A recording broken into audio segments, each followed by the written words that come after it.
जय श्री कृष्णा दोस्तों। एकादशी की इस कथा में आप मोक्षदा एकादशी की व्रत कथा सुनने जा रहे हैं। ये एकादशी माघ माह के शुक्ल पक्ष में पड़ती है और इसके सुनने से आप सभी कष्टों से दूर होते हैं। तो मैं शुरू करती हूँ कथा। श्री युधिष्ठिर ने कहा, हे भगवान, आप तीनों लोकों के स्वामी, सबको सुख देने वाले और जगत के पति हैं। मैं आपको नमस्कार करता हूँ। हे देव, आप सबके हितैषी हैं, अतः मेरे संशय को दूर करके मुझे बताइए कि मार्गशीर्ष शुक्ला एकादशी का क्या नाम है। उस दिन कौन से देवता की पूजा की जाती है और उसकी विधि क्या है।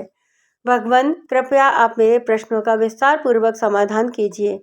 यह सुनकर राजा भक्त वत्सल श्री कृष्ण कहने लगे कि धर्मराज, तुमने बड़ा उत्तम प्रश्न किया है। इसके सुनने से तुम्हारा यश संसार में फैलेगा। सो आप सुनिए। मार्गशीर्ष शुक्ला एकादशी अनेक पापों का नाश करने वाली है। इसका नाम मोक्षदा एकादशी है। इस दिन दामोदर भगवान की धूप दीप नैवेद्य आदि से भक्ति पूर्वक पूजा करनी चाहिए। अब इस विषय में मैं एक पुराणों की कथा तुमसे कहता हूँ। इस एकादशी को व्रत करने के प्रभाव से नरक में गए हुए माता पिता पुत्रादि को स्वर्ग की प्राप्ति हो जाती है। यह कथा आप ध्यानपूर्वक सुनिए।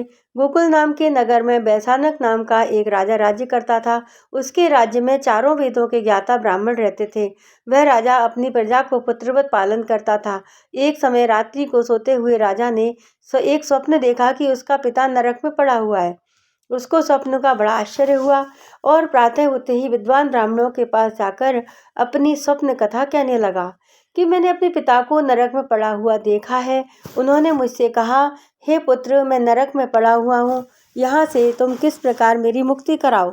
जब से मैंने उनके ये वचन सुने हैं, मेरे चित्त में बड़ी अशांति हो रही है। मुझे इस राज्य, धन, पुत्र, स्त्री, हाथी, घोड़े आदि में कुछ भी सुख प्रतीत नहीं होता है। अब मैं क्या करूँ, कहाँ जाऊँ। इस दुख के कारण मेरा सारा शरीर जल रहा है। अब आप कृपा करके कोई तप, दान, व्रत आदि ऐसा उपाय बताइए जिससे मेरे पिता को मुक्ति मिल जाए। उस पुत्र का जीवन व्यर्थ है जो अपने माता पिता का उद्धार ना कर सके।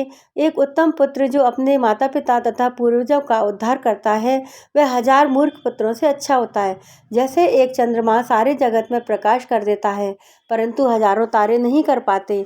राजा के ऐसे वचन सुनकर ब्राह्मण कहने लगे, हे राजन, यहाँ पर पास ही भूत, भविष्य और वर्तमान के ज्ञाता पर्वत ऋषि का आश्रम है। आपके प्रश्नों का उत्तर वे भली भांति दे सकते हैं। ऐसा सुनकर राजा मुनि के आश्रम पर गया। उस आश्रम में अनेकों शांतचित्त योगी और मुनि तपस्या कर रहे थे।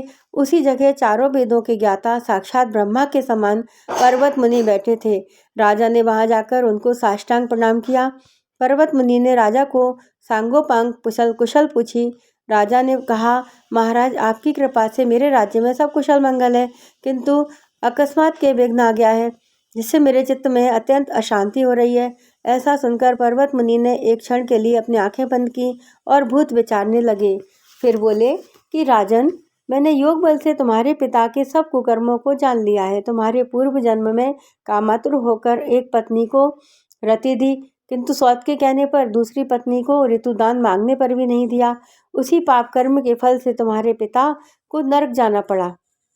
तब राजा बोला कि महात्मा, मेरे पिता के उद्धार के निमित्त कोई उपाय बताइए। पर्वत मुनि बोले कि राजन, आप मार्गशीर्ष शुक्ला एकादशी को उपवास करें और उस उपवास के पुण्य को अपने पिता को संकल्प कर दें। उस एकादशी के पुण्य के प्रभाव से अवश्य ही आपके पिता की मुक्ति होगी। मुनि के वचनों को सुनकर राजा अपने महल में आया और कुटुंब सहित उस मोक्षदा एकादशी का व्रत किया। इस उपवास के पुण्य को राजा ने अपने पिता को अर्पण कर दिया।